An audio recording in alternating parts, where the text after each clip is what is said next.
Okay, so thank you for attending the BVC meeting on April 15th, 2025. All of the BVC members are in attendance except for Mario Cruz. And we also have here myself, Sharon Von Roach, the three program monitors, Jelani, Abby Masola, and Olajuwon. We have financial representation on Nicole Green and Jeremy. I'm sorry, I'm forgetting Jeremy's last name. He's Jefferson. Jefferson. He's new. He's actually taken over Cynthia's position. And those that don't know already, Nicole Green has taken over Jasmine's position. So we can go ahead and get started. I did receive agenda items from the BVC, so I'll just go down them all. So the first one you guys asked Ms. Von about, Roach, yes. Ms. Von Roach, just for clarity, we have two people now that are doing finance, or just one? Okay. Mr. Jefferson, is he added as a financial person that's working with Mr. Jefferson is the new financial technician for BSU, and I will be overseeing that process. This is Nicole Green speaking. Okay, Nicole. Okay, Nicole. So we do have two people, right? Yes. Okay. Ms. Van Roach. Excuse me, but it's no different than the way it was before with Jasmine and Cynthia. Except for, I do want to say this is actually a good segue into Jelani's promotion. So yeah, so he will be serving on the P&T committee. And he has already begun that process of meeting with them. And so he'll be key in working with all to move, items forward and with call down and things of that nature. Ms. Will Van that Roach. be Jelani or the other person? I'm sorry. Yeah, that's what I was about to ask. Yeah, yeah, I was hoping that Ms. Addison would have explained this already because she had asked these questions too. So on the P&T committee, there can only be 5 members, 3 from the BVC / vendors at large, I should say that, 1 representative from the SLA and 1 outside person. And so although he will be key in like gathering information and you guys, working through all of the ins and outs of what should or should not be done, what should be on the list or what have you, then that information, and again, I'm not sure, who would send it over, but then that information would be sent over to Jeremy / Nicole, and then they would be crunching the numbers and stuff, but they would not have a vote. Jelani has the vote now.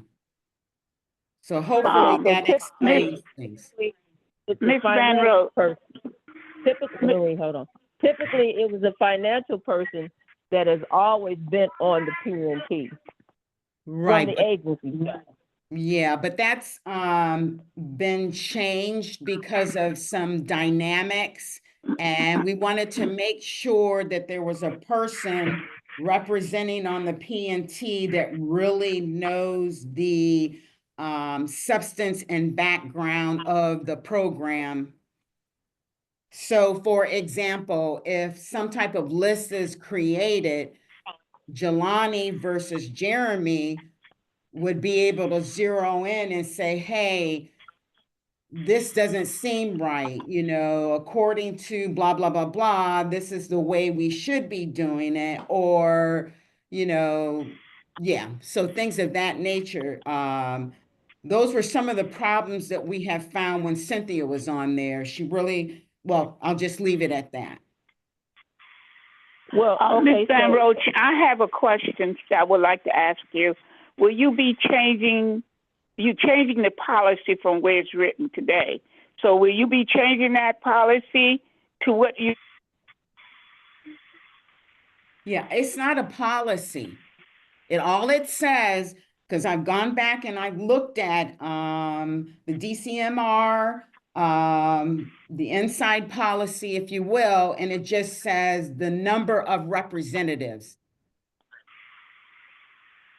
It's really not a game changer, if you will. It's just putting the right people in the right place.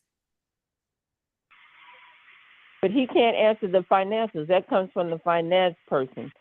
That's the way it's always been. You get one representative who is from the financial end of the SLA, so they can give the numbers in terms of what the financials are for any locations that we're calling down. Right. So, and I understand that's a very good question. So once everything is gathered from the P&T committee and then it's forwarded on, well, you know what? Let me even back up further than that. So we're trying to strengthen all of the information that comes to the P&T to make decisions. So for example, and I've got so many notes around here, but for example, the P&Ls, the levies that have been paid or not paid, the submission of the P&Ls, the level of the earnings. So we're making sure that the P&T has all of that information. And that's what the FST would have prepared anyway. But the focus is to make sure that the P&T has that information so that you all can make an informed decision. That's the function of the P&T committee. Right. But I think, excuse me, I think Jelani, I think that's a good bridge between the two. I mean, they work together. I think that's a good bridge between the two. Most certainly, as was said earlier, Jelani is more familiar with the program, a lot of the procedures, and now that person has help with the I forget his name now, but the finance person. So I see that as a bridge. Yeah, I see that as a bridge. You know, I don't have a problem with that. I agree. Yeah, and I appreciate that. You know, I'm always trying to look at ways to make things more efficient. You don't want somebody on any committee that's not bringing, and I always say this backwards, added value or value added. I've heard it both ways. So, okay, that's good. Well, irregardless as to how this sounds, Ms. Von Roach, I'm not saying that it's a good or bad idea. I'm just trying to figure out if you're training the new gentleman, what's his name again? Jeremy. I'm sorry. Jeremy. Sure. If you're training Jeremy, that seems to me, in terms of he's going to be taking over the P&T function, that seems to me like an inside agency thing in terms of vetting him and Jelani making sure that he understands what he's supposed to be doing. But it sounded like that was another addition to the P&T committee, but you have one representative. That's what it sounded like to me. But if I'm mistaken, I apologize. I'm just trying to get the clarity. That's all.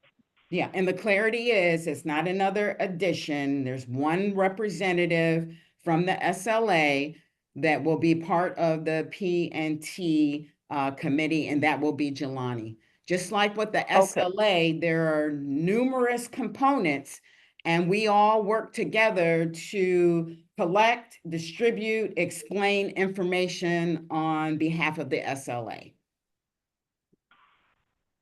Okay, I got it. So he's going to be on P&T now. Okay. Yes, can I ask a question? You know, we had a problem about this where the P&T, the one before this one, had 6 people on the promotion and transfer when there's only supposed to be 5.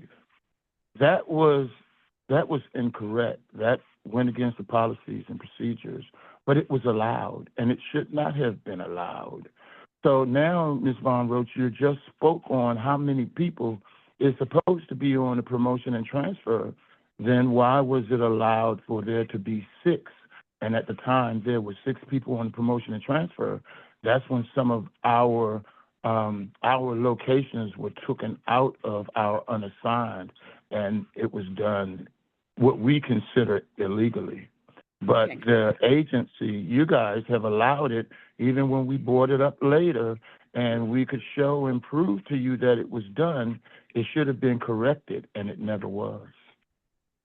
Okay, well, I can understand your sentiments, but again, you know I'm going to sound like a broken record here, but that was in the past. I can tell you the way that it is today, and 5 people, and I've identified the names and of that nature. So it should be a tighter ship, if you will. Okay, well, that was some good conversation around the components of the P&T committee. So actually, it sets up the good segue for your first question. It says, you guys want to know about the call down for the following 3 vendors, Mr. Robinson, Mr. Patton, and Mr. Henderson. So we have been discussing this, and we do want to proceed with one call down going forward. And this particular call down will address the new vendor placement, which is Mr. Robinson. May I finish, please? The displaced vendor, which is Mr. Henderson, and the vendors at large. What? Well, hello? What happened? Hello? What Okay, happened? I'm Just not temporary. sure, but can you mute your music, please? Thank you. I want to say that after going back, looking at again the DCMR 29207.4, it does clearly address these areas. So the only bids that will be considered, well, the components of this call down will be satellites that have been held 2 or more Hey, excuse years. me, I'm sorry. Hold on, excuse me. Miss Marie said she's sitting in the waiting room. She don't know how she got in the waiting room. I tried to connect her, but it dropped again. Okay. So All can you right, check your let's waiting see if room? she's I'm back sorry. on now. Her number might be ending 14. Yeah, I think see that's it. it. Okay. Okay, great. Okay. Ms. Bolden, are you back on? And I think she said she was on mute. Somebody put her on mute and she can't talk.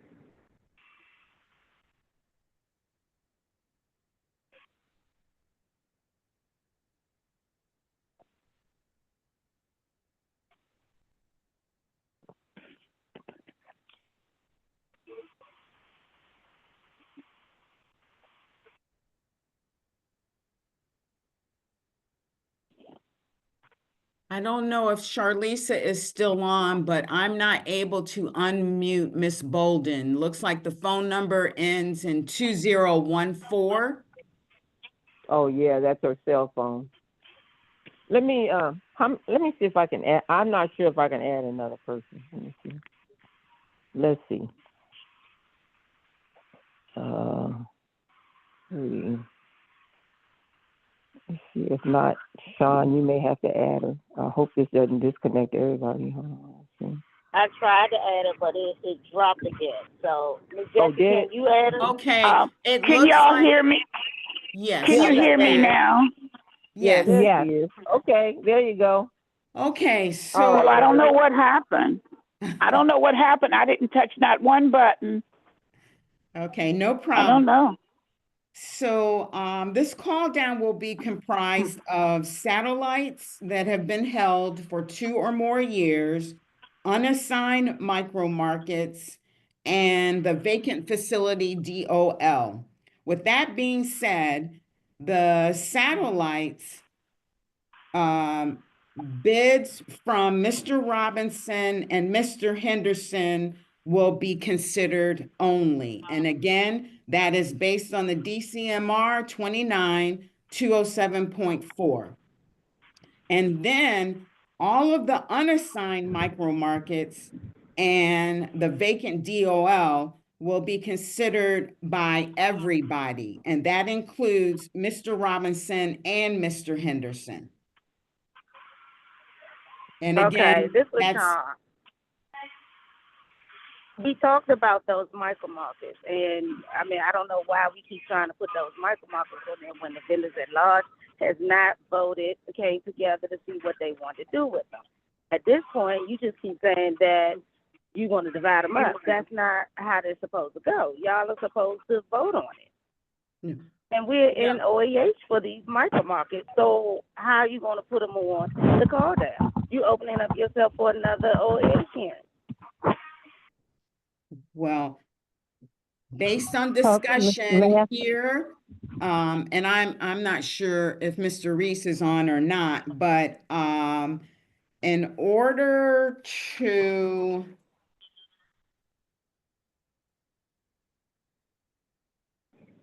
provide Well, y'all had in go ahead. order to I couldn't hear provide you. You went out. opportunities for all of the vendors that any vacant facility, which is the unassigned micro markets, would be included in that category. So that's why they're being put up for call down.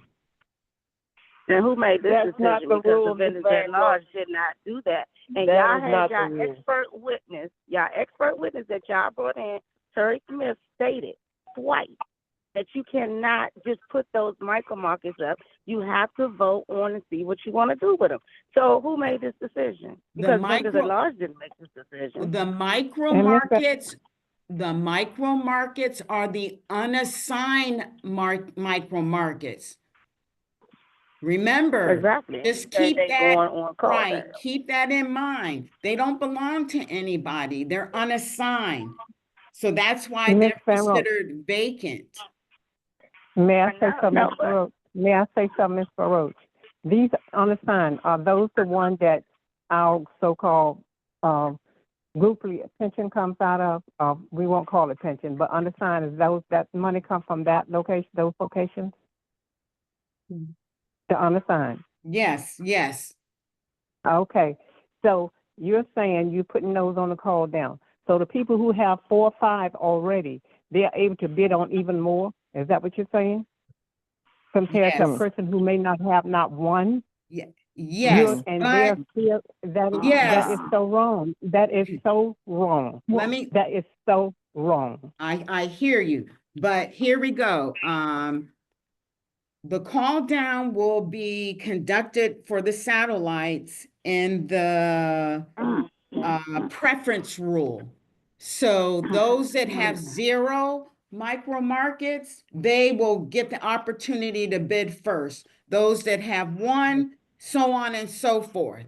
So theoretically, okay, I No, didn't Miss- develop this satellite facility policy, but I have a copy of it and it was approved. So we're gonna follow that. No, we're not. That's not Approved how by it goes, who? Ms. Von Roach. Who approved it? It goes like whoever the satellites are supposed to be called down for the new guy, for Mr. Robinson. And the satellites are the only things that they're voting on, not the micro markets, because you're in litigation about the micro markets. No, not all And of the also- micro markets. Not Yes. all of the Also, Mr. micro Henderson, markets. all of them. Because Yes, nobody all was of them. awarded any of the ones that they received, so apparently we are in litigation about all of them. But we're not. We're not. Yes, we are. No. Well. Ms. Von Roach, it's a little difficult for this committee And for anybody who else might be listening and knows that when we have a call down, the satellites, which has been held for more than 2 years, that's what we're talking about in litigation, that they're supposed to be called down every 2 years. So what happened to the call down that we did prior to that one? Those locations should be awarded because they have already been called down and the people have already been awarded them. And Mr. Henderson should be placed in one of those satellites temporarily until the call down comes up. Then he's allowed to bid. But Mr. Henderson is not a displaced vendor because there is several satellites available that he can be placed in. That's the way it goes, Ms. Von Roach. That's the way it goes. Mr. Henderson has no business being sitting home doing nothing when there's satellites that you all could place him in until the call down. And the unassigned Micah March, all vendors should be getting together and decide what we need to do with those unassigned, what we want to do with the unassigned. It's not the way it's going now. That's not the way it's supposed to be. And try to make it as fair as possible for everyone. Yeah, for everybody. Mr. Smith told you that. Miss Van Roach, I want you to remember something. You said that you didn't want to take a satellite from people who built them up. I've been running satellites ever since they first started. And everyone I went in, I built up. Some of the money I took out of my own pocket and remodeled. But when the 2 years came up, I let them go. But when these people took these positions to take these locations, now they don't want to give them up. But other people prior to them had built them up. So where's the fairness there? Make it fair for everyone. I don't try to hold on to everything. I've given up plenty of places that make plenty of money. But God has always blessed me with even more. So try to make it even right for everyone, not just for a few people. Do right for everyone. That's all I ask. Do right for everyone. Make it right for everyone. Yes, and that's what I am trying to do. Remember, the satellites that have been held for 2 or more people, the only people that can vote or bid on those, if you will, would be Mr. Robinson and Mr. Henderson. Both of them are justified for it, according to DC. No, that ain't the way it goes. May I finish? I was quiet when you all were talking, and I would like the same. Okay, so we're talking about 2 people out of 20, and I don't have the total number of satellites that have been held by 2 or more people, but just, look at the numbers. So that's the only thing, just 2 people would be able to obtain a satellite that way. And I want to just say this, after reading over the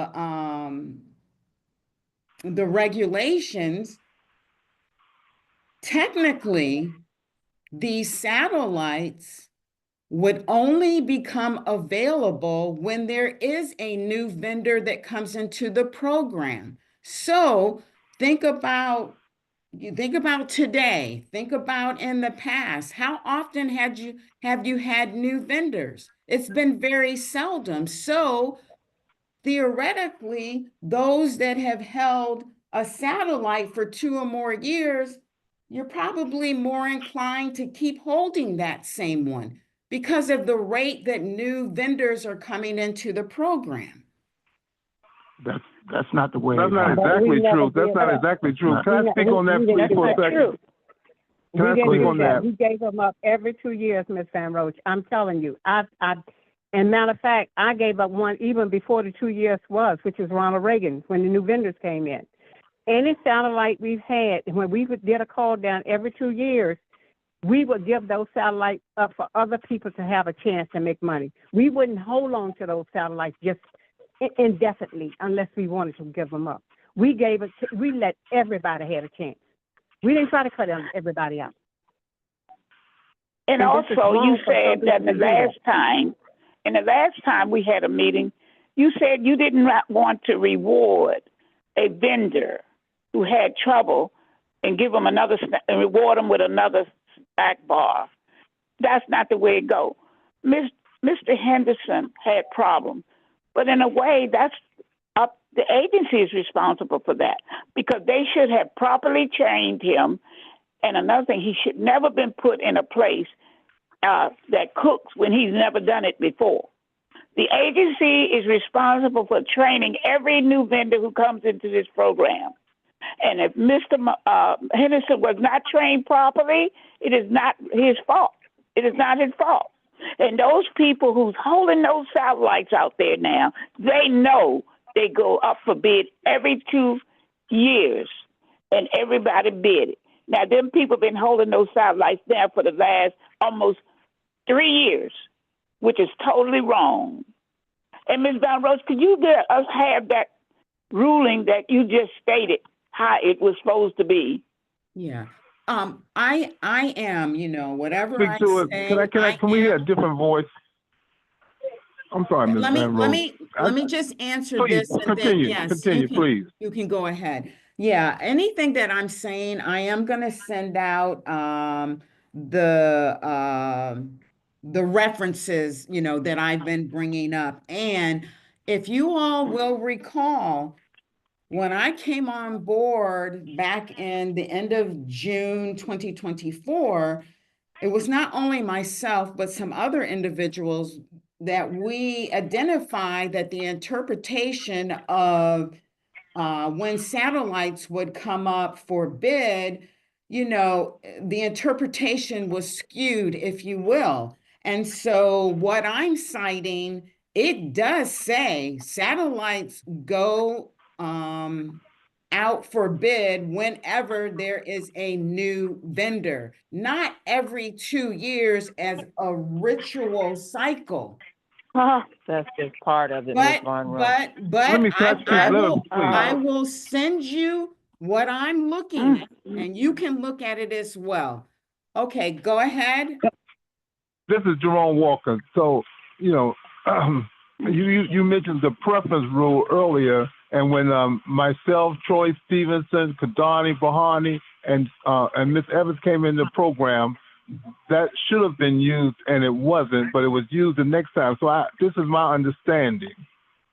So right now we have a new vendor coming in the program. You stated earlier that's something that doesn't happen often. When we came in the program, I think they hadn't had one in 4 or 5 years. So the satellite policy is every 2 years. That's the satellite policy because that's different. Before the satellite provisions, vendors could only have one facility. And then, another group was running other facilities. So once they decided that vendors could have more than one facility, that started the satellite. And the 2-year policy came up for different reasons. One was to move them around. The other one was to assure or make vendors stay in at least 2 years because there was a situation where some vendors would move in and find out 6 months later, 3 months later, a year later, they no longer wanted to do it for one reason or another. So they made it strict and called it 2 years. That's satellite. But as it relates to the new vendor coming in, that's right.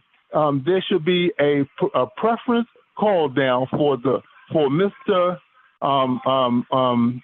The new vendor, Robinson, and because of Mr. Henderson's situation, he is being added to that. So all of the call down, all of the facilities that's available for that would include regular facilities and everything people are holding as satellites should be up for the choice of the two of them. That has been my understanding thus far that you stated. And then after that, there's all of the remainders, all those facilities that's been that's been occupied for 2 years go up for everybody. They have to have preference because they don't have preference. There are a lot of people that have more seniority than them, and they wouldn't have first choice. So they do get the preference, and there should be a second call down, and that second call down should be all of the facilities and all of the satellites that's been occupied for more than 2 years. Is that correct? So, Mr. Walker, we agree on some of the things that you just brought up, but the thing that's just standing out for me is the satellites that would be available just for Robinson and Henderson to bid on. And again, that would be those that, like you said, 2 or more years, that have been held Right. 2 or more years. So yes, I agree with you on that. Right. That's easy to say now because there's no satellites that haven't been that hasn't been occupied more than 2 years. But the old policy was all satellites, whether a person had them for 6 months at that time. But that we don't have that problem right now because all of our satellites have been occupied for that long. Mm-hmm. I'd like to ask the question of Mr. Smith, Jelani. Jelani, are you on the line? Yes, ma'am. Okay. You remember, I think at our last meeting, you and I had a kind of a sidebar conversation, and you said to me, you said, Ms. Hazel, you said, we've always called down, satellites every 2 years. We've always done that. And in your tenure, as well as everybody else, that we've called those satellites down every 2 years. Every 2 years, religiously. I'll let you finish. And I think Mr. Benesola also knows that we call them satellites. Mr. Benesola knows that as well. That's right. Yeah, That's so right. past practice was that, the satellite policy was that those satellites were called down every 2 years. The understanding now is that with the advice from council and all of everybody looking at the policy, the interpretation or the direction now is that every 2 years or more plus you could give it up. So we're no longer sticking with that past policy practice. Well, you just can't change that in the middle of the street like that, bro. You know what? That's not how that goes. I'm not changing any anything in vendors the middle on of it. it. I'm just being directed to move in this new new policy change. But Jelani, we would have to have a vote. We would have to have some language on that because now 2 things that Mr. Walker always says. Okay, there's always past practices, and then there's rules and regulations. Now, if you all, ever since I've been here 10 years, you've always called down satellites every 2 years. Every 2 years. So again, in litigation, these folks have proven that they're called down every 2 years. So, I mean, you just can't take like a paintbrush or broad sweep of things and then all of a sudden, come up with something different. First of all, the BVC has not voted on any of that. We have not brought that to the vendors at large, and they know every 2 years we call these down. So I think you should go back and reassess what you're getting ready to do. Let me say this, and this is a general statement. Just because you may have conducted yourself in one way and you've been doing it forever, let's just say that, doesn't mean that it's right. But if you go back and you can actually cite, which I am going to do, and provide it to you, then you have it right there in front of you. And that is from the DCMR. That means that we should be doing what the DCMR says and not on past practices. So That is a legal issue, Ms. Von Roche, that can be argued, and we're arguing it right now in litigation. Right now, we're arguing the same thing. So you can't have it both ways. You can't say, well, if you've been doing it every 2 years, now all of a sudden we're going to change it. That's a legal issue. That's a legal issue. Again, Mr. Walker always says, if you're going to have past practices, you're going to keep with the past practices. If you're going to have rules and regulations that is actually written like that, then that's how it's written. But the rule basically says, if we have a new vendor, all of those available satellites, all of them are called down for that vendor who has no location at all to choose from. The second part I want to mention, you had Mr. Patterson who bid on a location, a satellite. What are you going to do about his situation? Because he has seniority and he also bid on a location as a regular facility, not a micro market. And I would like to say this, Ms. Von Roach, that satellite policy came out because we had sighted people and they were running these facilities in the ground and running them in the red. So they decided, SLA at that time decided to let vendors run those satellites, build them up, make them a viable facility. So whenever a new vendor comes in or a vendor in Mr. Henderson's position, we'll take them. We all know those satellites were not given to us to keep. They were only for us to build them up. And whenever a new vendor comes in, or a person like Mr. Henderson, they are able to choose from any satellite anybody had, no matter whether they had it for 6 months or 2 years. They have to give them up for those new vendors or Mr. Henderson's position. We are all them old vendors out there. I would like to say this, all the vendors that's out there now got 4 and 5 satellites, don't want to give them up. They know that. They know better. They know exactly why that program started with the satellites, to hold and to build them up, make it a viable place for an incoming vendor, because those sighted people were running them in the ground. And I think whoever been with this program knows that's why the satellite program program started. We all know that. We weren't giving those satellites to keep. We were giving those to babysit.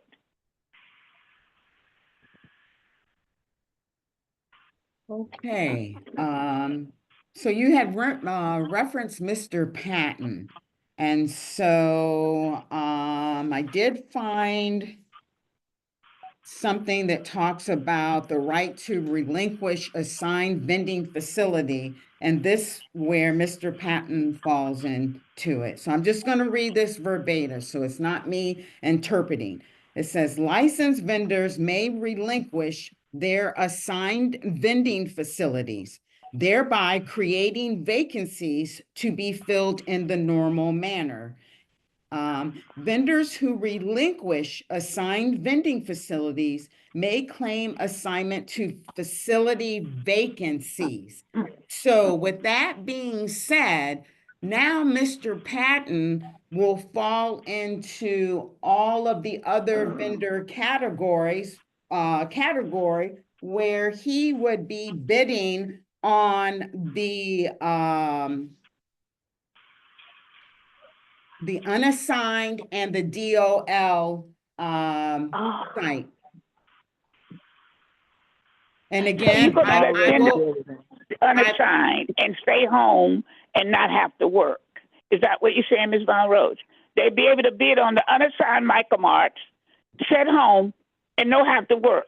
Is that fair? Go a welfare check. That's what I call it, going a welfare check. I would just be very careful in using that phrase about staying at home and not having to work, because there are different ways to earn a living, and especially in this day and age with technology, that could be viewed as offensive to some people. You know, there are just different ways to do things.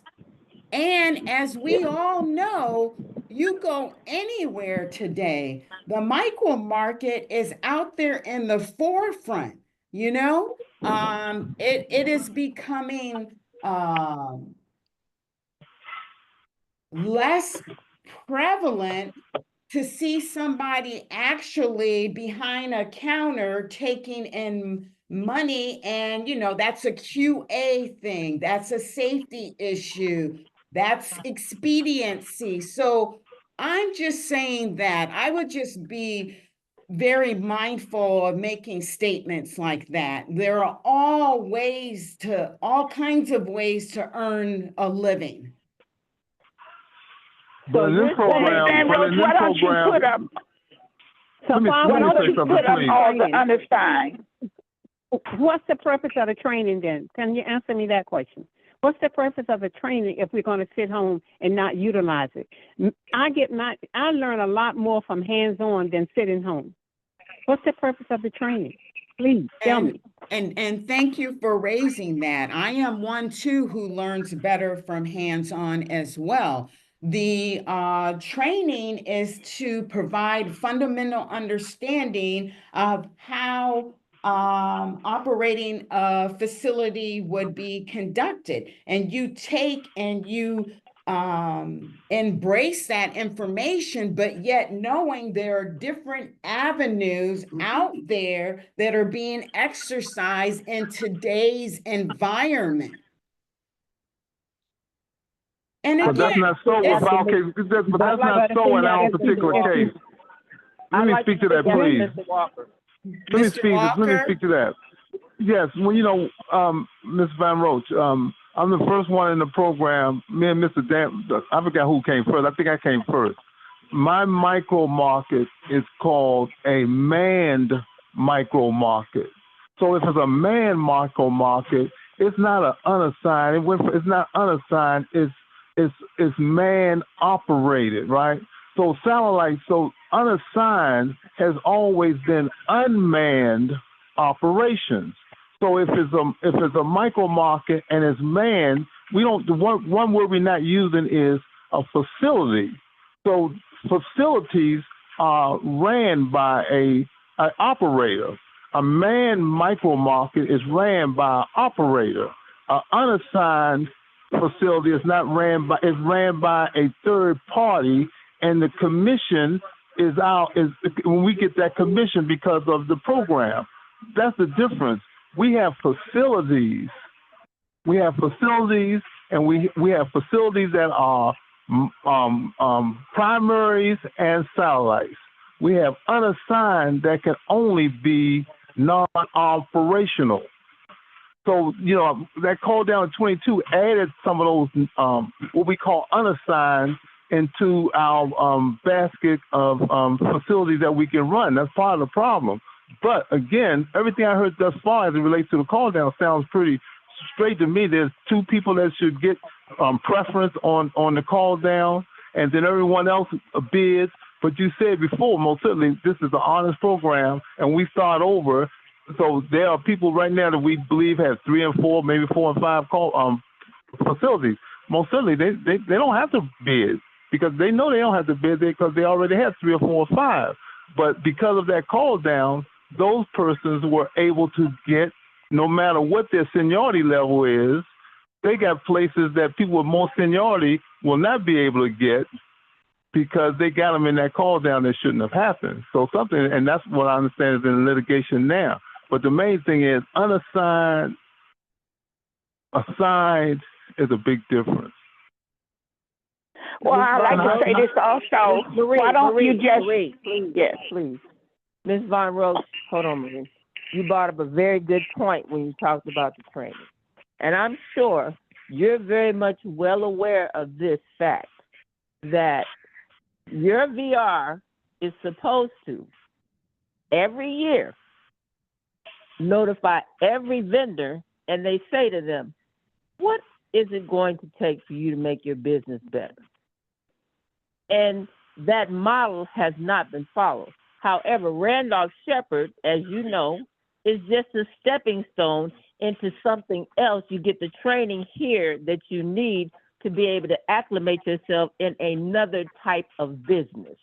And it seems to me, since we're not opening any new locations and we seem to be losing a lot more, so perhaps as a suggestion, which your VR is supposed to do, we're supposed to morph ourselves from this program into another business venture that is financed by the SLA and also with the VR's help.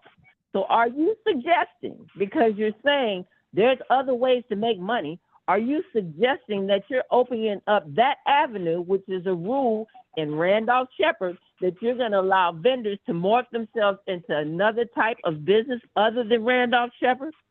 I did not say that at all. I was trying to give you an example of the different types of vending facility operations that existed and that now exist. That's all I was saying.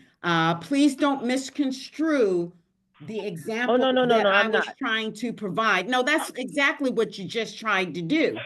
And I did No, not Ms. say Van Roos, that. that's a rule. I'm asking, I asked the question. I said, are you suggesting No, that I'm not. there is, oh, okay, but you do know that's in Randolph-Shepherd, right? You do know that.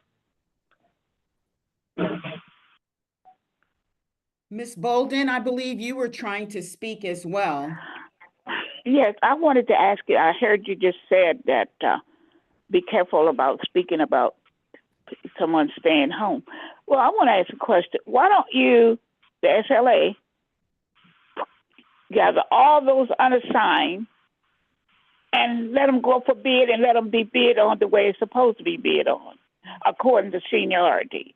In other words, you're saying that you have to be careful about, but those unassigned were not bidded on fairly nor by the rule. So can you put all the unassigned bids, all the unassigns up, and let all of us get a chance at bidding on them?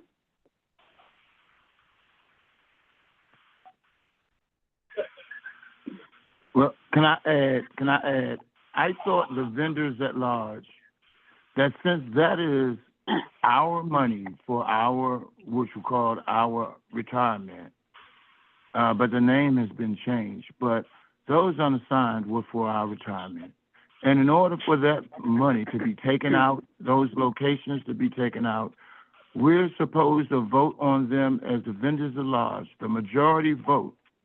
We have not voted, but it seems like SLA, you, Ms. Von Roach, are taking our rights to decide what happens to our money or our locations, and you're deciding for us without active participation, without us having anything to say about how we deal with our micro markets and our unassigned.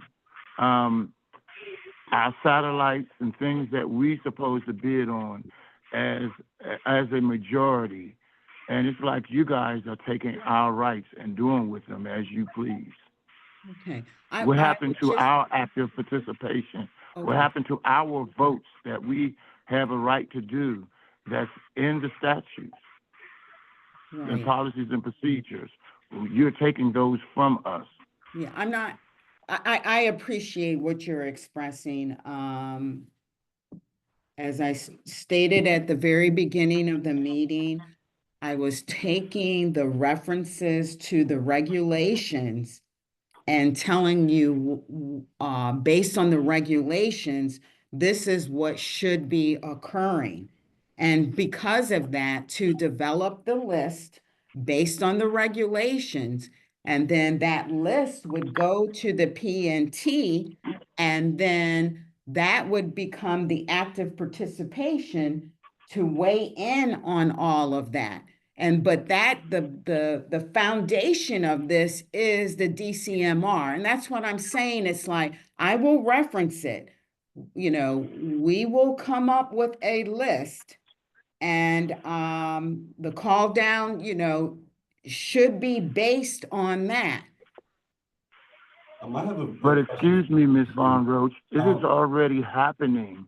Our locations has been taken out before you did any of what you're talking about now. Has the It's BVC already a fact. It's already happening. Has the BVC and the vendors at large, have you guys all had any discussion about the unassigned and what you plan on doing with that? We decided we weren't going to do anything with it at the time, and basically some vendors that was a part of the promotion and transfer, they decided to do it without the rest of the vendors having any knowledge of it. That's what This happened. current promotion and transfer. No, No, the previous, the past. previous one. The previous one. The one that we've written up about, sent in grievances about, that were ignored and still are being ignored today. Ms. Monroe, I'd like to say something to you. And what year was I that? quoted Just so I know, this is just for me. What year was that? That was the 22? 22. 22? 22. And who was that speaking, please? Who was that speaking? I'm sorry, Mr. Walker. This is That's Jelani. I'm sorry Jelani. about that. Oh, okay. Ms. Monroe, I wasn't misquoting you. That is in Randolph Shepherd. So here's the thing. If we're ridding ourselves of the program, if we're getting out of it, if we're doing whatever we're doing, because we don't know at this point, there is something in Randolph Shepherd that says we can morph ourselves into another type of business. This is just a temporary model for the vendors to learn a business model, how to run a business. With that being said, the second leg of Randolph Shepherd is if a vendor writes a business plan and they decide that they want to go further than where they are with the help of the SLA and VR, that vendor can morph themselves into another type of business that is supported by the SLA and VR. So it seems as if we're getting rid of a lot of locations and we're not adding any on. What is your plan, if any, to add more locations? Okay, thank you for the question. You know, you're saying getting rid of the locations. One, that happens in two aspects. I'm going to be very blunt here. The first one is the government entity may decide that's not the business direction that they want to go any longer. And then they decide to eliminate that particular facility. That's number one. But they can't do that. Yes, they can. And they've done it. This is a Randolph Shepherd, it's a federal law that blind people, Randolph Shepherd, supposed to be in all districts and government buildings. And the building cannot say, we want to get rid of the Randolph Shepherd blind vendor. That is not the law. No. That's not the law. No, what they have said is this is not the type of business that we no longer support, promote. We want to go in another direction. And actually, it comes after. Oh, this is the example I'm going to give is a long-winded one. So yes, they give us the first right of refusal. We all understand that.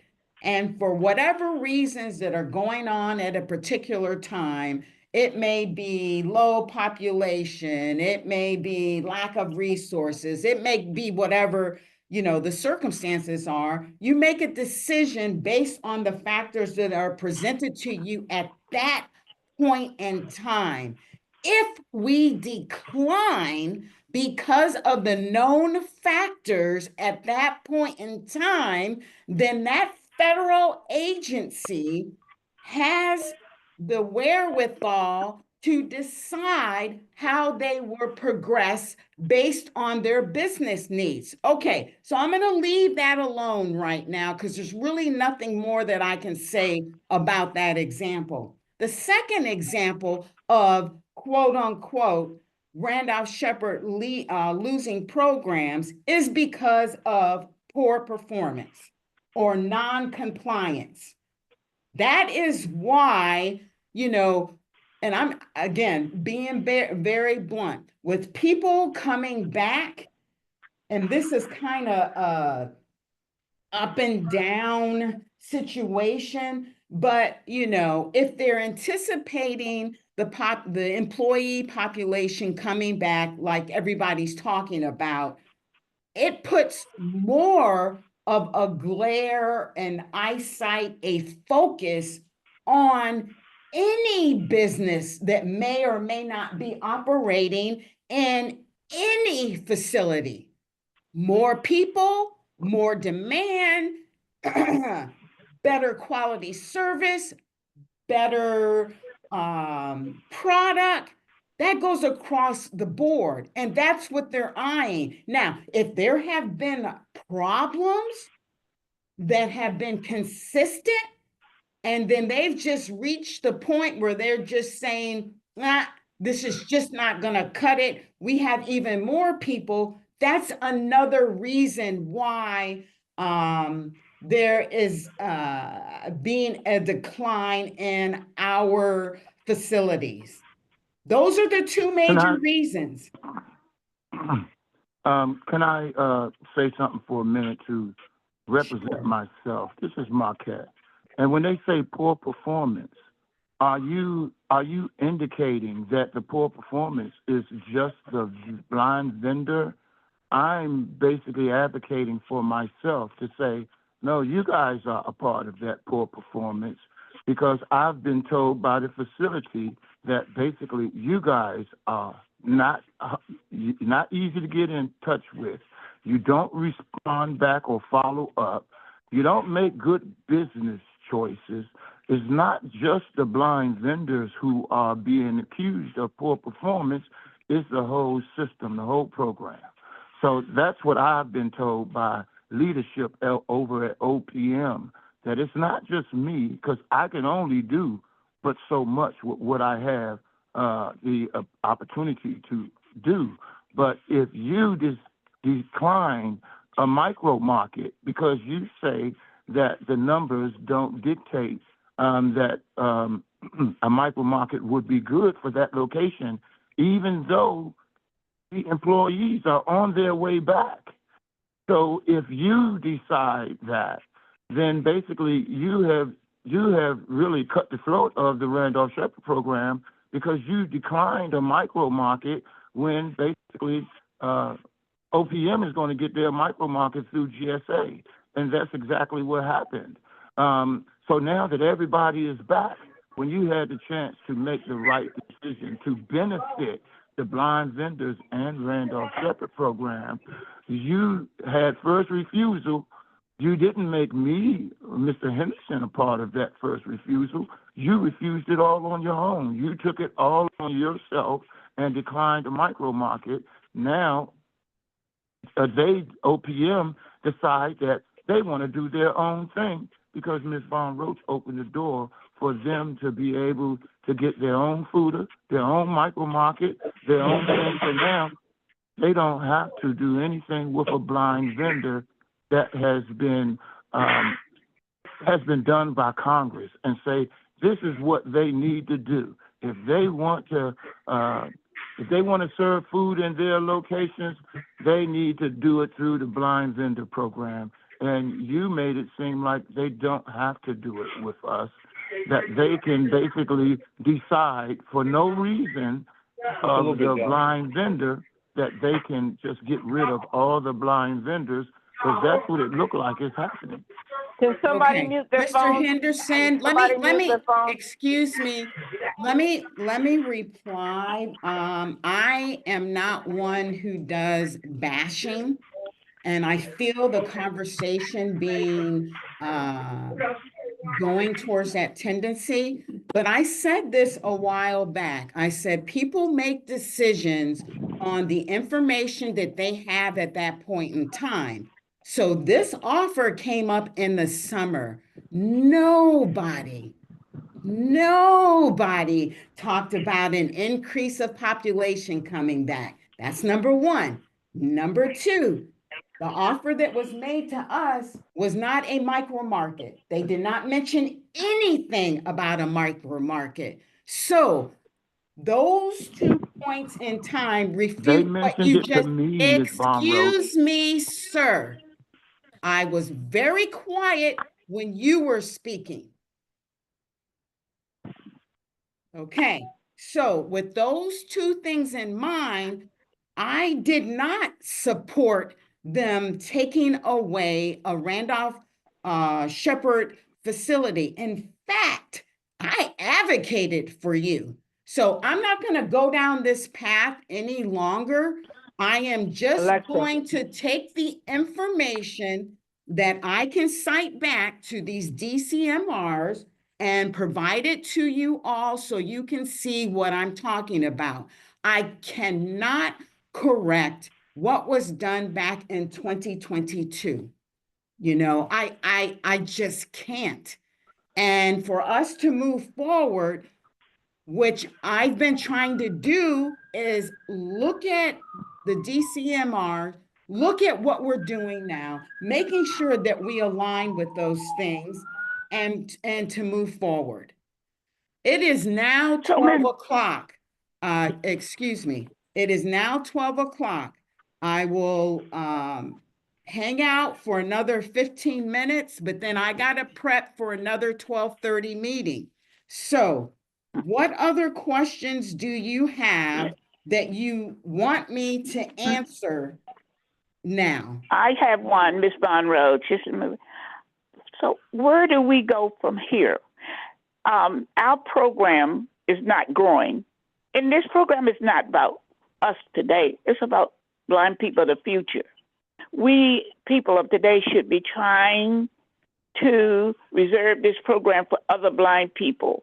Now, tell me, where do we go from here to make this program grow, that we could all get together and come to some type of conclusion on how to make this program work? Now, I agree with Mr. Henderson. When we were trying to get the stack bar open over there at the Security Exchange, the committee worked hard on that. The manager and all of them said, we have tried to connect with the SLA. We done this, and they will not respond. They won't call. They won't do anything. Well, we almost had that snack bar open and going again until somebody went over there and told them don't talk to the committee no more. But all I care about is this program, because it's a good program for blind people. Sighted people don't understand what it means to be blind. They don't care. They don't care. But we blind people have to fight for what we blind people need. Now, all we want from the SLA is to reserve our program, to make it grow, make it be something. That's all we asking for.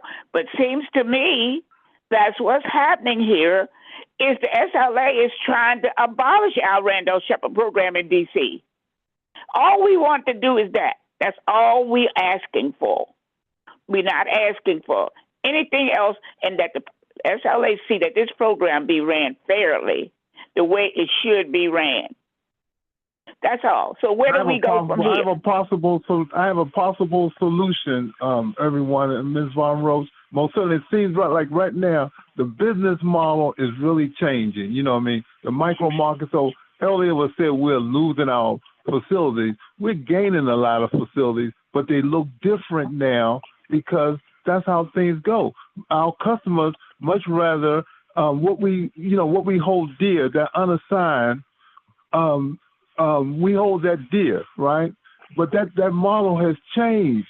It's gone to micro markets. Our customers much rather come to a facility and pick over their potato chips than go in the machine. So we got a lot of that growth. That's what's really changing our program. We have regular facilities, and we might be losing one as it relates to OPM.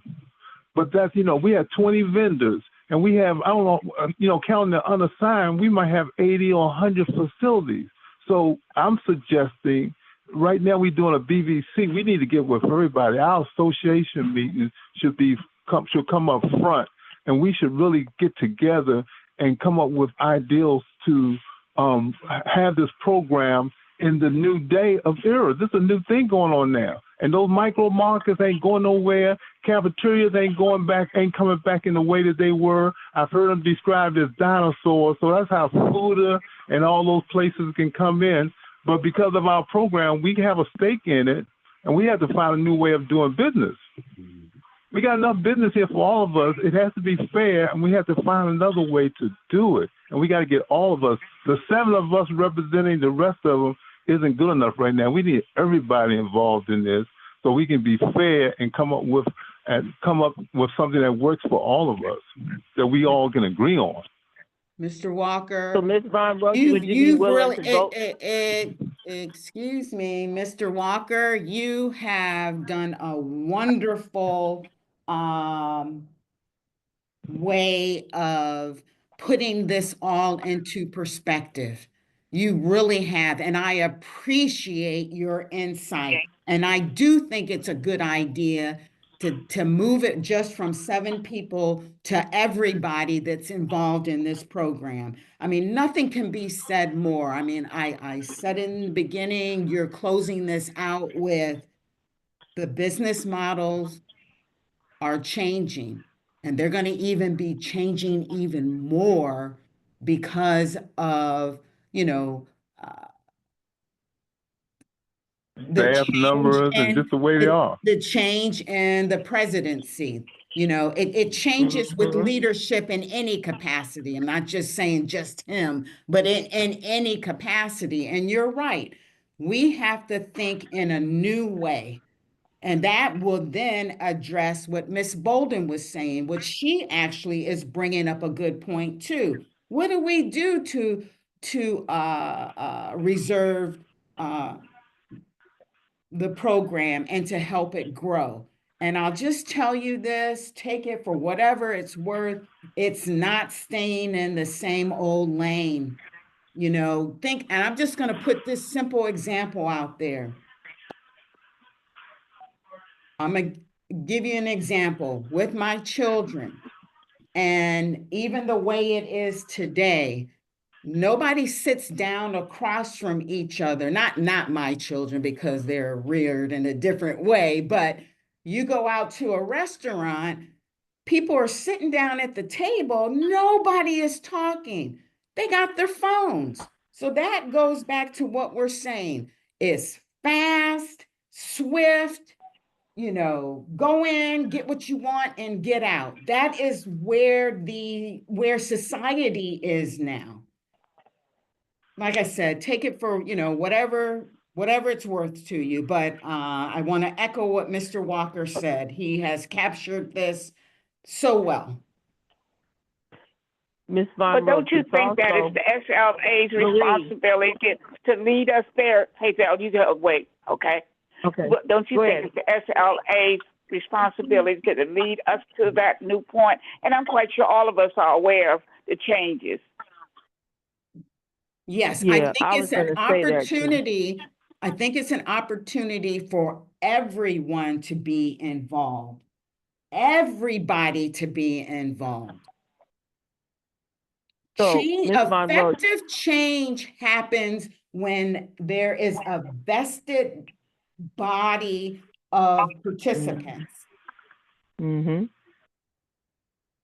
Ms. Von Roach, the SLA is in a good position as the BVC has tried countless amount of times to bring everybody to the table, and you've gotten all my emails. I'm sure you've gotten them in terms of us being able to bridge the divide.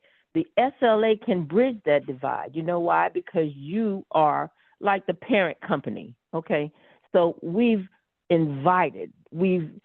tried to do everything this committee can possibly do in terms of us being able to invite people out to join the association dialogue. Okay, so now on another note, the SLA along with the BVC, we should facilitate something to where you have all the voices and we can be able to move ourselves forward from where we're at right now. And the thing is we've asked you all for active participation with this committee. And that's where it starts. It starts there. Let me say something, please. If I gave you the impression that I'm bashing, I apologize for that. I call it passion. I'm a blind person that has the opportunity to make a living for myself. Without this program, there's only Social Security or SSI. So I learned this craft and have been learning ever since. So sorry if I sound like I'm bashing. I'm just crying out for to do the right thing by our vendors at large in our program. because it seems to me that right now, with the way things are going in our government, that everything could be changed. You know, we could go under some kind of federal rule and not be ruled the way it's being ruled now. You guys could be changed to maybe Department of Labor or something, and it no longer be y'all. I'm just saying, I'm concerned. We need some help. We need to stick together, and we need to make our program the best that it could be. And that's what I'm concerned about. So if I said anything wrong, my apologies. So please accept them. And I'm done. Ms. Von Roach, we have one more item left on the agenda. I think we've covered everything. We've talked about active participation. We've talked about the call down. So the very last thing is something that came up in our meeting and talking, and this probably could go to Mr. Smith, Jelani. The procurement bills for third parties as far as machine repairs, services, and equipment goes. I know for a fact before we used to be able to have these accounts that were open, but we don't have them anymore. I think it was referenced just lately, July, that we don't have the inventory company anymore. We don't have a relationship again with Allen Business Control, who used to do our cash registers and stuff like that. And so I'm sure some other things like equipment repair for coffee machines and stuff like that. So is there something that you all have in the works that's going to address that, or are you doing it, Jelani, by a case-by-case scenario? Help. Help. No, thank you for that question, Mrs. Jelani, by the way. But no, this is not a case by case. Unfortunately, we've been having some issues with the current repair company that we've been using. So we're in the process now of trying to solicit out a new, present a new solicitation for a new company. So we're working with the operations team now to kind of get that done with the scope of work or whatever other information they need with that. In terms of Allen Business School, as you guys know, we hadn't had a PO or any type of connection set up with them for quite some time now. And it's always been difficult having those repairs done on those machines. And that's why we're moving forward now in the more digital realm of having the iPads and the squares or whatever software system that we're doing. So that's what we have now in terms of moving forward with new POS systems and any repairs of outdated systems. And I think last you said the inventory company. We are working on that. We currently have that in the mix with the operations team to get them submitted into our PO schedule. I still haven't received an update, but I know as of last week it was sent to OCP, and just waiting for their approval in that. Okay, Jelani, we still have, Marquette, 1 second. Jelani, we still have vendors that have not, the POS systems in their facilities has not been updated. I thank you for the one that you sent me, but I have 2 more registers that don't work. So can we, maybe you can address that at some time down the road, or where you can fix it? Marie doesn't have a cash register. So we are addressing that I'm addressing that with Mario, and we will be resending the email. I believe he sent out an email again trying to address the training portion of these machines. Okay. Per the direction Go ahead. I was given is to try to coordinate and schedule the training aspects along with the delivery of the machines. Okay. And will you be willing, Jelani, to facilitate some of these meetings? Maybe you and Ms. Von Roach or whoever to, as we talked about, to bridge the divide. But I know you know a lot of the vendors. We all know you. So I think even in your new position, if you could just expand that a little bit to help us facilitate some of these things and get them resolved. I'm sorry, about the trends or just more so of in general? Just both actually, because I think both is a needed necessity. I think Well, both so things yeah, are, so are because absolutely. Mario is the chairperson for the training facility committee, I am working with him to try to like coordinate some time. I know he has suggested to me of trying to schedule or make available maybe a Saturday, since everybody has, you know, their businesses that they have to deal with. Maybe a Saturday of an hour and two that they can set aside to where maybe they can meet at the library or something. If that doesn't work, other ideas is maybe I can kind of facilitate and have some training here at the office and get that done. So we're trying to put things in together. So it's just a matter of sending out an email as soon as possible to get this stuff done. And in regards And more to the, importantly, to find somebody more than Mr. Mario to do it, because if it's 5 machines, 5 systems being used, Mr. Mario Cruz is a very busy person over there. He's doing wonderful in his business, and I can't imagine him helping us with 3 or 4, 4 or 5 persons who need that kind of training. So we definitely have to identify someone else that can help And in that's that regard. and I appreciate that, Mr. Walker, because that's one of the challenges, and I forgot who I spoke with about it, because I'm looking to, I would love Mario to, or at least some other suggestions with that, because as a sighted person, I don't know what you know, other than having the JAWS feature or the speech capability on the machines. I don't know how to navigate or, teach you to navigate through that. And as a person who is, within the program like Mario is, who is navigating that system itself, it's somewhat of an easy transition to say, hey, let's assist with this. But I understand the language barrier that's involved with that. So I'm trying to identify somebody. Mr. Robinson has spoke to me offline to say, that's something he's done in his capacity before.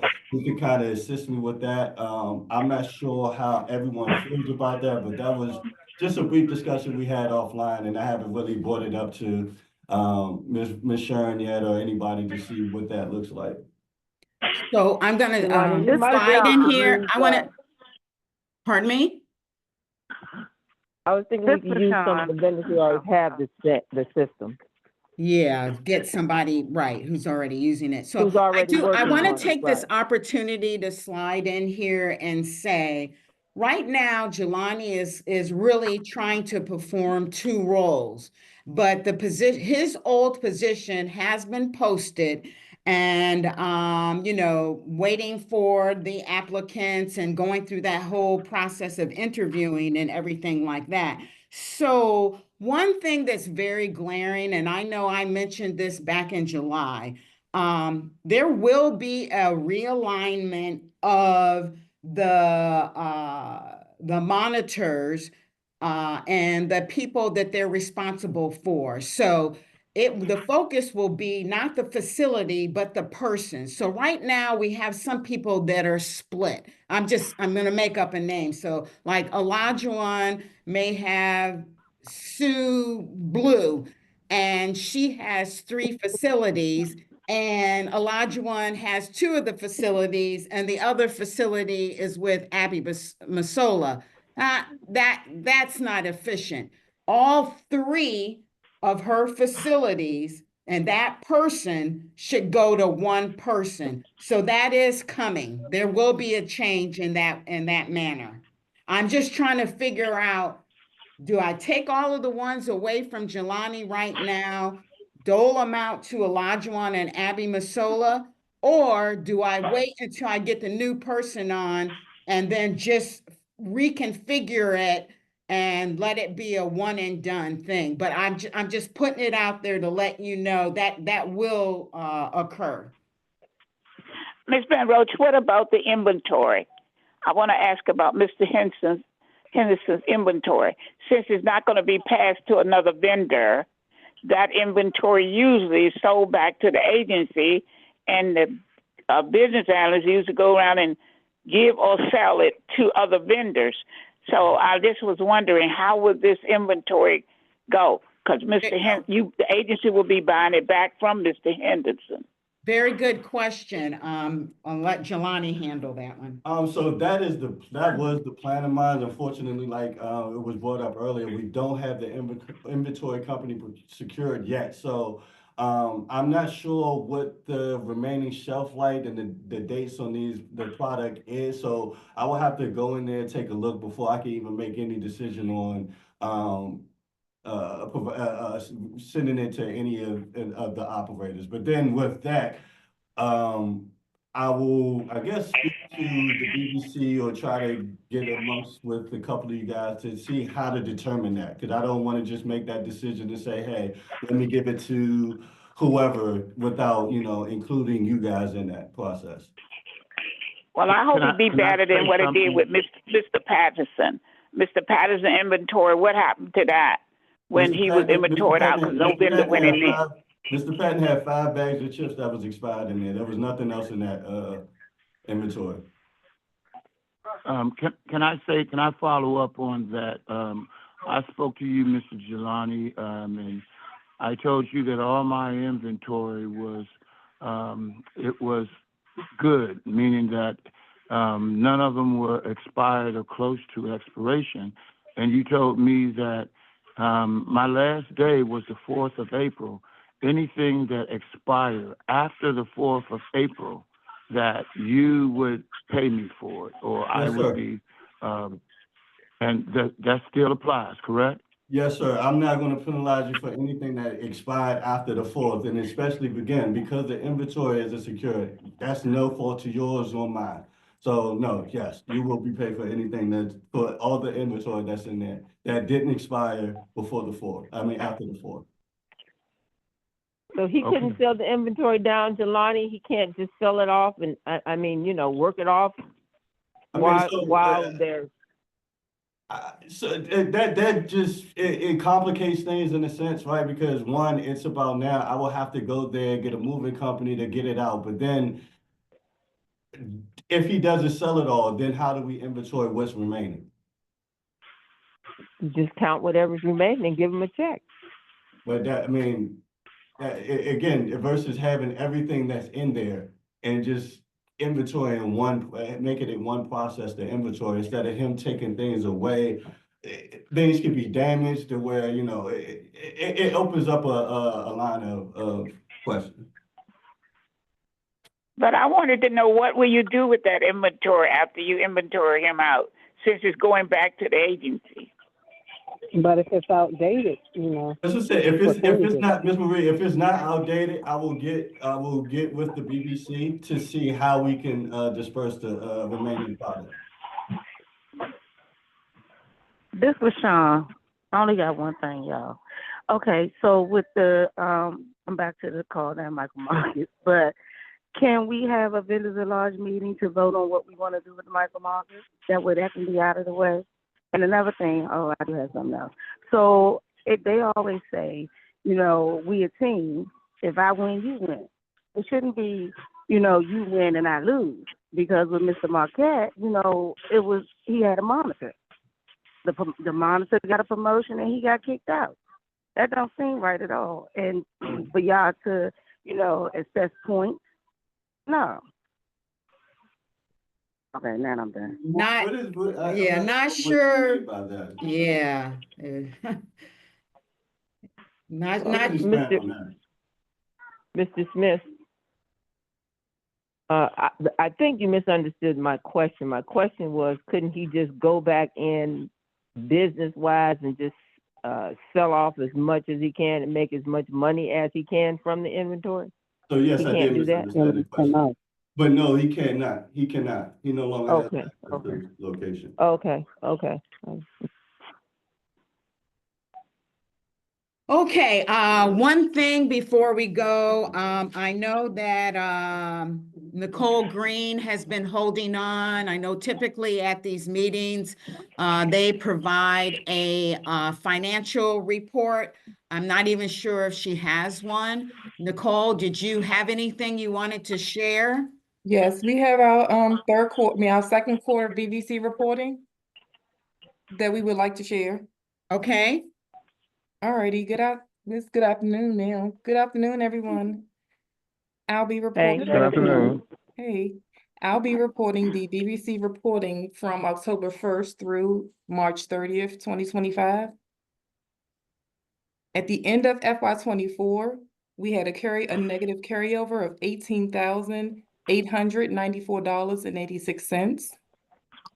Since then, we've received from assigned and unassigned vendors $793,523.46 in commission. We've paid out $447,943.46 to the vendors in commission payments from October 1st through March, approaching March 30. Unassigned vending received through March is $345,580. The first quarter unassigned commission payment went out, pension payment went out in January, and that totaled $160,187.29. Year-to-date in management services, we spent $12,629.35. We're nearing the second quarter unassigned issuance of pension, and that's this month of April, and next week we should be issuing a total of $172,763.36. So that will be going out to the 19 vendors. We also collected a total levy payment, so set aside payments of $15,651.22. In management of equipment, we spent $19,788.89. And in local payments, year-to-date expenditures against our existing purchase orders, we've spent $183,602.73. And that was the second quarter reporting. That concludes the second quarter reporting. Thank you, guys. Nicole, When can will you they get the send that out pension? to everybody, please? Yeah. Can we get a line by line breakdown of everything, because we haven't been getting that. And Nicole, thanks for the report. The other thing that I wanted to mention to you specifically is the the vending machine reports about how much comes out of each vending machine or whatever. Our vending machines, I haven't been getting those. I don't know if anybody else has been getting theirs. When you want so you haven't received your P&Ls and commission statements, or you would like a copy of the commission statement from the third party? You know how you send out the reports in terms of the vending commission, right? You send out the report about report. Mm-hmm. Yeah, there you go.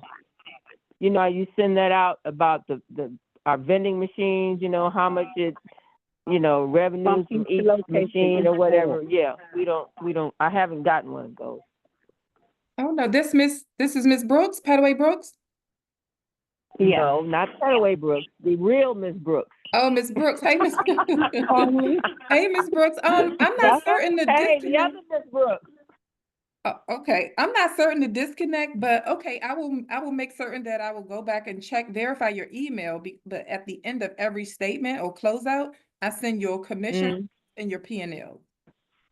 Okay, I didn't get I haven't been getting a commission report. I get the P&Ls, but I haven't been getting the commission report. And I only have one email, by the way. Okay, they're all inclusive, so I send it in one, but that's okay. I'll go back and I'll double check and I'll resend it. And so my apology. All right, thank you. No worries. Mm-hmm. When will the pension be coming out? By the end of next week. Okay.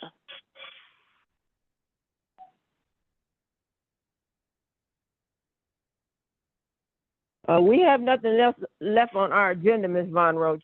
I think we've covered everything. One more thing.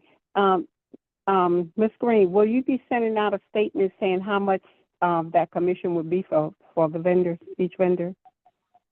I can do that. Well, Yes, for I the can. vendors, rather. Mhm. Please, thank you. You're It's a welcome. good way of keeping a record of things. Thank you. You're welcome.